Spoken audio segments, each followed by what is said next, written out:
On the shores of Lake Baikal, the largest, deepest, and oldest lake in the world, we'll taste local fish and the vodka they make out of milk.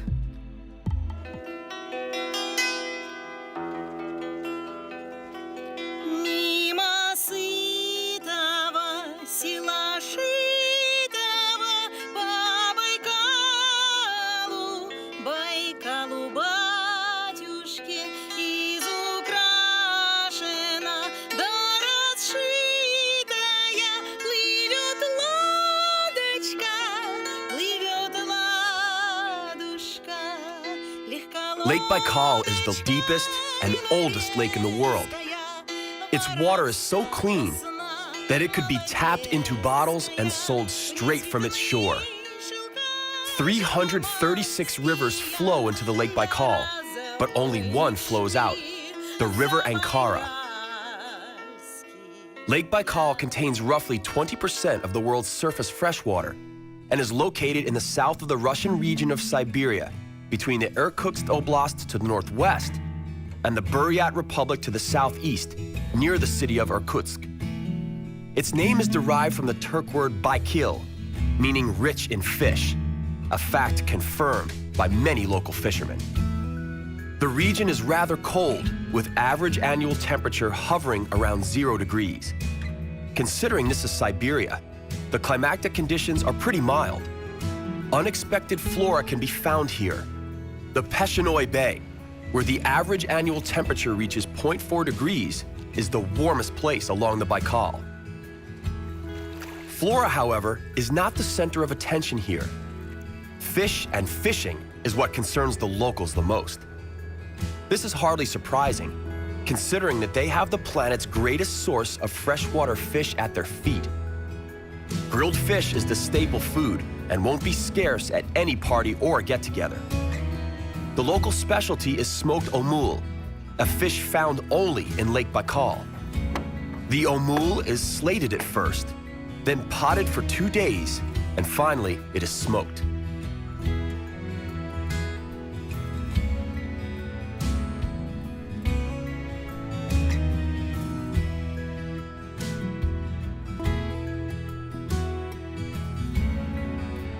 All around Lake Baikal, life seems to center around what takes place aboard a boat.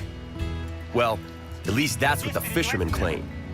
When the lovely scent of freshly prepared fish pours from the galley at sunset, it almost seems believable.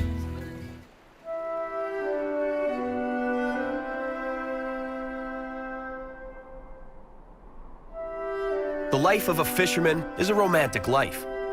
Baikal is best discovered from the deck of a boat. Once afloat in the middle of the vast lake, we can give in to the complete tranquility and realize just how magnificent the lake and its surroundings are. On a boat, we can stop and explore whatever happens to tickle our fancy. The steep cliffs are almost hypnotic.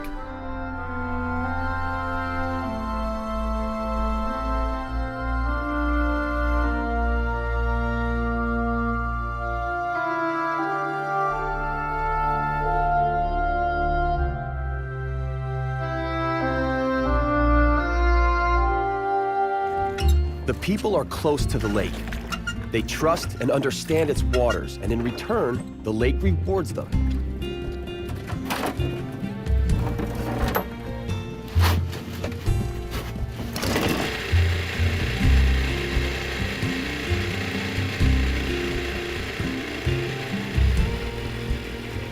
Fish are so plentiful in the Baikal. The only real shame is that the fish processing plant shut down. It used to provide welcome job opportunities, as well as a market for the caught fish. Even on a bad day, fishermen have enough of a catch to provide for their households and have plenty to sell. Over 50 kinds of fish thrive here, including sturgeon and omul. Along the Lake Baikal, fishing is something everyone practices from infancy.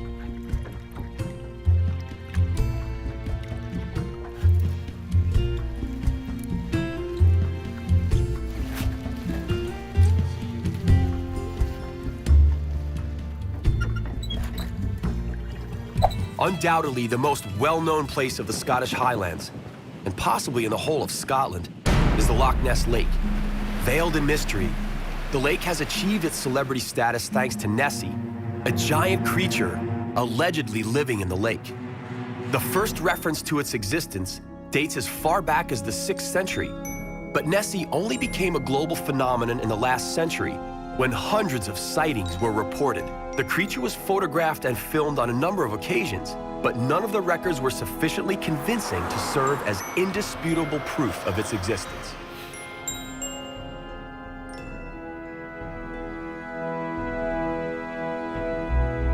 One of the many amateur scientists trying to prove that the Loch Ness creature truly exists is Steve Feltham.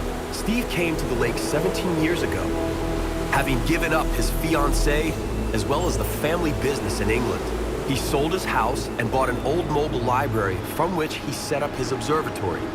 He makes his living selling Nessie souvenirs and hopes one day he will be able to prove Nessie's existence.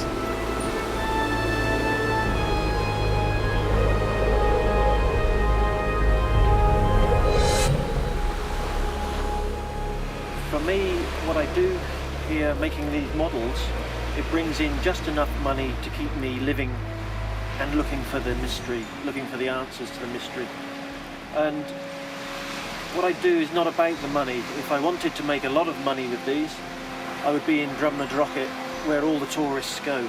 I'm on the other side of the loch, on a very quiet place, where not so many tourists come here.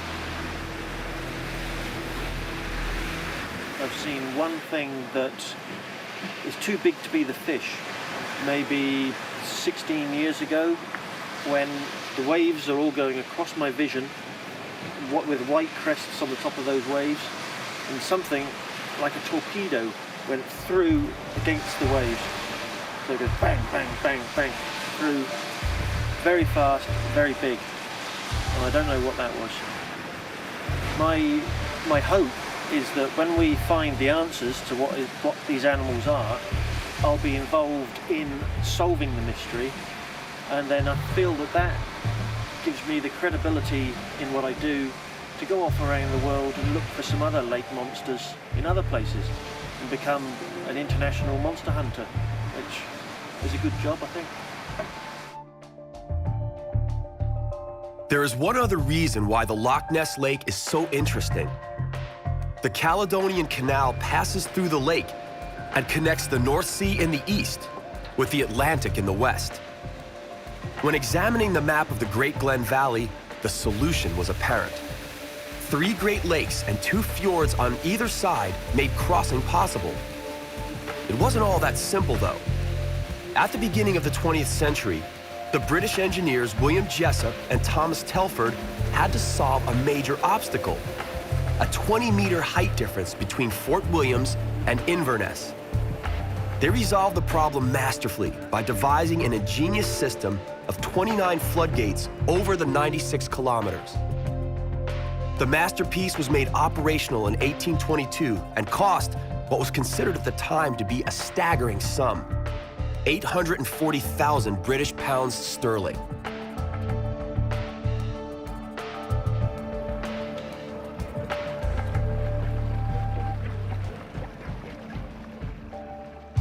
Today's journey in search of more miracles of nature brings us to the Masurian Lake District, which is an impressive water world in northeastern Poland. If you think this is the surface of an unusually calm sea, you're wrong. What you see is the surface of a lake in the Masurian Lake District, Poland's most expansive, in the northeastern part of the country.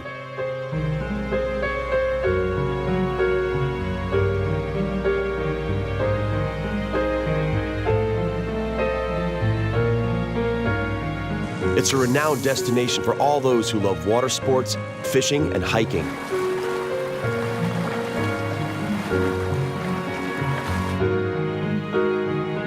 Despite their popularity, they and their surroundings remain pristine as a result of careful management. The lakes are a part of the catchment area of the rivers Pergola and Narwa. Altogether, the total surface area of this river system is 40,000 square kilometers, interconnected by 11 canals, as well as several rivers and streams.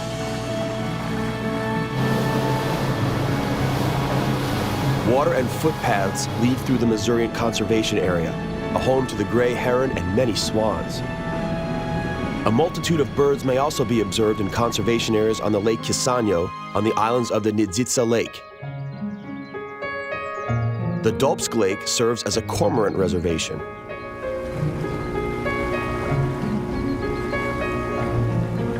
The water's quality is renowned and ranks among the cleanest in Poland. For this reason, the water swarms with fish that attract hundreds of eager fishermen.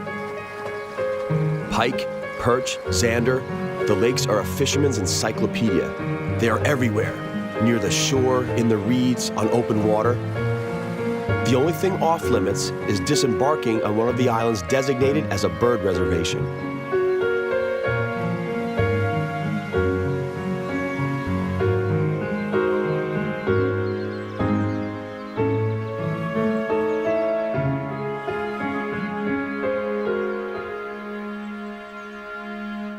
We shall discover Bolivia.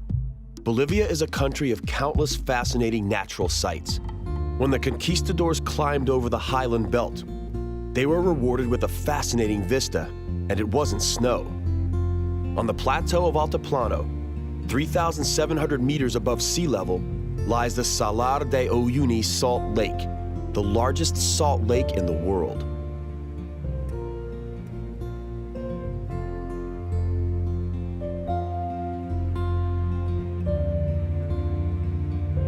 The quaternary lake of Bolivian evaporated almost entirely, leaving behind a salt lake with a surface area of 10,500 square kilometers.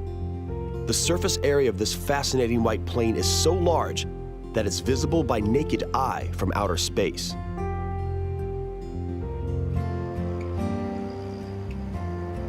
There is so little water left that today, jeeps and buses cross the lake without any difficulties.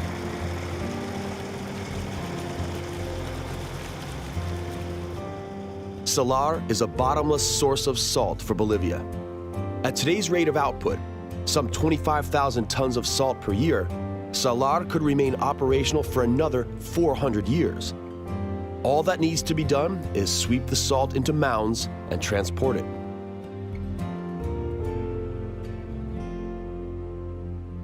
Understandably, no trees can survive in the salty crust. One of the locals managed to outsmart nature, though.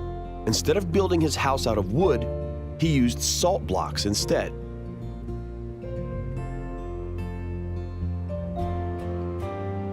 The straight horizon of Salar is disrupted by a single island, Isla Incahuasi.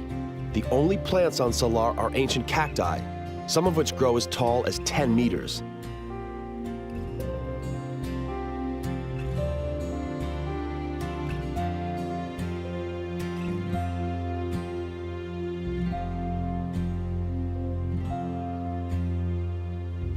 The island was also known by a Spanish name, Isla del Pescado, meaning the island of fish.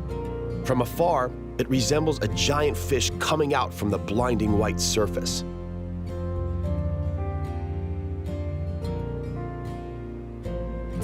Bolivia is a land of contrasts and natural miracles. We shall end today's adventures on the shores of the renowned Lake Titicaca, which lies back on the Altiplano Plateau at an altitude of almost 4,000 meters above sea level.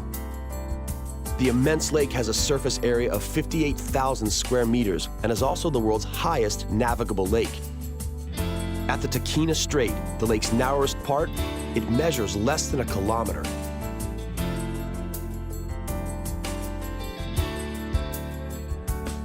Without water transportation, the Bolivian villages of San Pedro and San Pablo would only be accessible through a very long detour through Peru.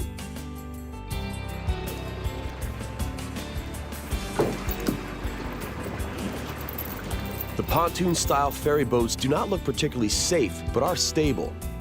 The weight is distributed on the whole surface, and so the journey is surprisingly calm despite the unfavorable weather conditions.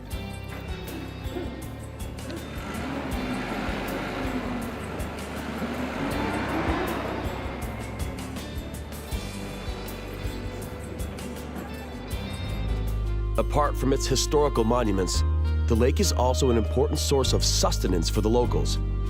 The most popular local fish, the trout, is reared here only since 1939, when it was artificially released. We end today's voyage in search of Bolivia's miracles of nature here, gazing at the mysterious and enchanting surface of Lake Titicaca. Here, as much as anywhere else, the natural world and human culture combine to form a breathtaking vision.